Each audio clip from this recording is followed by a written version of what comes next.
Prasad Behra arrest చేశారు. దీనిపై ఎలా చూస్తారు? అరెస్ట్ అంటే ఏం లేదు. ఇప్పుడు వెబ్ సిరీస్లో మనోడు మంచి బిజీగా కనబడుతున్నాడు. అందరి దృష్టిలో ఉన్నాడు. మంచి సిరీస్ చేస్తున్నారు. మావిడాకులు అని ఒక సిరీస్ ఒకటి బాగా సక్సెస్ఫుల్గా రన్ అవుతుంది.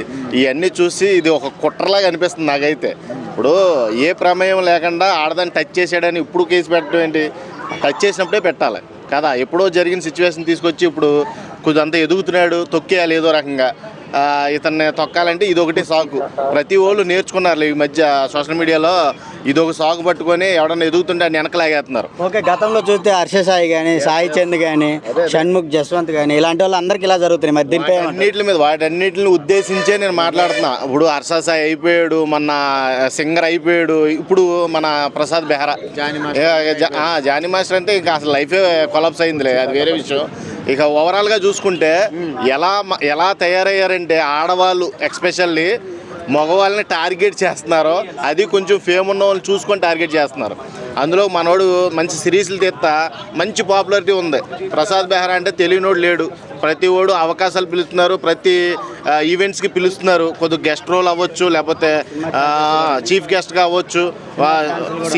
సీరియల్ ఆర్టిస్టులు కూడా చాలామంది కలిసి మా దాంట్లో యాక్ట్ చేయని అడుగుతున్నారు. ఇవన్నీ చూస్తుంటే ఎదుగుతున్నాడు కదా. ఎదిగేవాడిని ఇప్పుడే లాగేయాలి.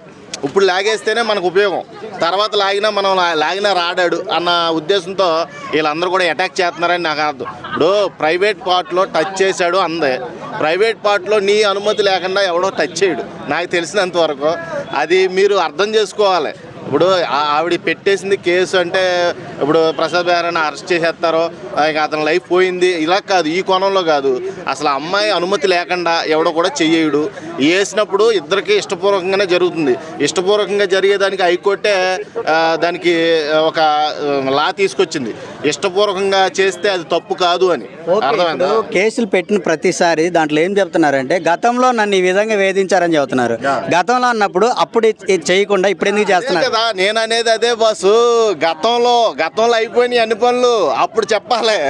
గతంలో అయిపోయినప్పుడే పనులు చెప్తే బాగుండేది. ఇప్పుడు చెప్పడం పట్ల నాకు ఎలా అనిపిస్తుంది అంటే ఇదంతా అప్పుడు కుదరలేదు, ఇప్పుడు ఎదిగాడు కదా బాగా, ఇప్పుడు గట్టిగా లాగేవాళ్ళు చుట్టించుకుని ఇది ప్రయత్నాలు. ఈ ప్రయత్నాలన్నీ చూస్తుంటే ఆడవాళ్ళు నిజంగా ఒక రకంగా తయారయ్యారు. ఎలా అంటే సైకోల్లా తయారయ్యారు అనమాట. ఈ సైకోల్లా తయారయ్యి మగవాళ్ళని ఎప్పుడు కూడా తొక్కేద్దామనే బానిసలుగా చేసేసుకుందామని తయారయ్యారు. ఇలాంటి వాళ్ళు మనం ఏమి చేయలేం.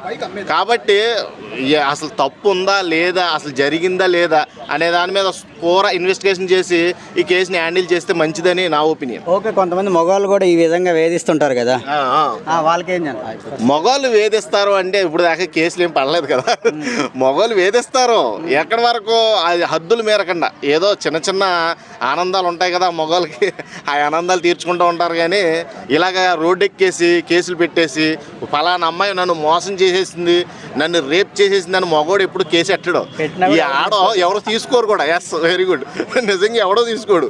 కాబట్టి ఎవడైనా సరే ఒకటే చెప్తున్నా, మగవాళ్ళని కొద్దిగా ఎదిగే వాళ్ళని ఎక్స్పెషల్లీ యూట్యూబర్స్గా కొంచెం పేరు తెచ్చుకునే వాళ్ళ మీద ఈ బురద జల్లి చేష్టలు ఉన్నాయి చూడు, ఈ ఎక్కువగా లేడీసే వాళ్ళు ఒప్పుకోపోయేసరికి ఇలాగా నీచంగా దిగజారిపోతున్నారని నాకు అనిపిస్తుంది.